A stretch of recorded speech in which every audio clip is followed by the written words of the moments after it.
Hello दोस्तों, कैसे हैं आप सब। आज की हमारी कहानी है शर्मिंदगी। अगर अच्छी लगे तो चैनल को लाइक, शेयर और सब्सक्राइब करना ना भूलें। घर में घुसते ही राकेश ने मालती को बताया कि वैशाली कुछ दिनों के लिए हमारे घर रहने आ रही है।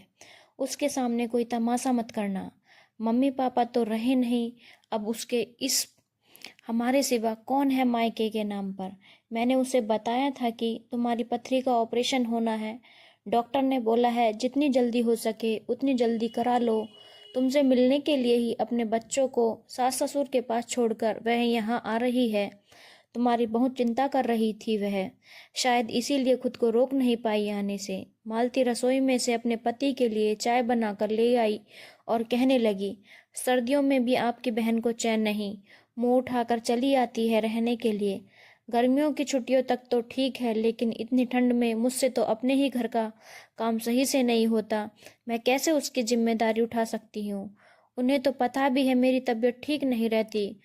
खुद के घर तो काम वाली भी लगी हुई है, यहाँ तो सारा काम अकेले ही करना पड़ता है। अब तो डॉक्टर ने भी साफ साफ ऑपरेशन करने को बोल दिया है। उसमें ही इतने पैसे लग जाएंगे, जाने कैसे कैसे पैसों का इंतजाम हो पाएगा। कुछ दिन पहले ही तो इतने पैसे अंशुल के इंजीनियरिंग कॉलेज में दाखिला कराने में लगे थे। अब तो मैं कपड़े भी नहीं सिल पाती हूँ, बहुत देर तक बैठा नहीं जाता।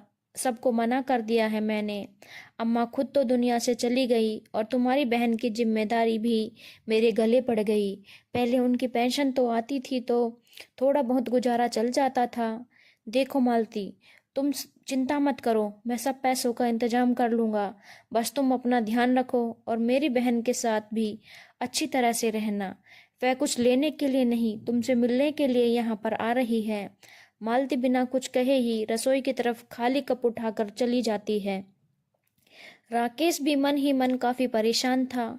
एक छोटी सी बर्तन की दुकान ही तो थी उसकी। पिताजी की सरकारी नौकरी होने की वजह से उसकी माँ को पेंशन आती थी, जिससे घर का खर्चा अच्छी तरह से चल जाता था। लेकिन उनके मरने के बाद घर की आर्थिक स्थिति थोड़ी सी डावाडौल हो गई थी, क्योंकि उसने अपने बेटे का भी प्राइवेट इंजीनियरिंग कॉलेज में एडमिशन करा दिया था। मालती भी कपड़ों की सिलाई किया करती थी। अगले दिन वैशाली आ जाती है और अपने भाई भाभी के गले लगकर मिलती है। थोड़ी देर बाद उसके पास बैठने के बाद मालती चाय नाश्ता लेकर आती है। चाय पीने के बाद वैशाली अपने बैग से कुछ खाने पीने का सामान निकाल कर मेज पर रख देती है और फिर अपने पर्स में से 60,000 रुपये अपने भाई के हाथ पर थमाती हुई कहती है, भैया आप डॉक्टर से जल्दी ही भाभी के ऑपरेशन की डेट ले लीजिए। घर की परेशानियां मुझसे छिपी हुई नहीं है। मम्मी और दिनेश जी ने मुझे यहाँ पर पैसे देकर भेजा है और ये भी कहा है कि तुम अपने मायके में ही रहना, जब तक तुम्हारी भाभी बिल्कुल ठीक नहीं हो जाती तब तक रह सकती हो। बच्चे की बिल्कुल चिंता मत करना। मुसीबत के समय भाई भाई के काम नहीं आएगी तो किसके काम, तो रिश्ते का होने का क्या ही फायदा।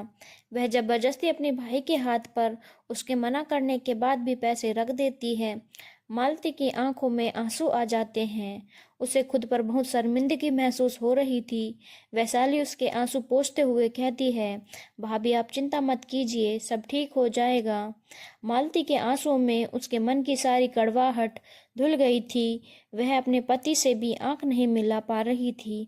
धन्यवाद दोस्तों। अगर आपको कहानी अच्छी लगी हो तो चैनल को लाइक, शेयर और सब्सक्राइब करना ना भूलें।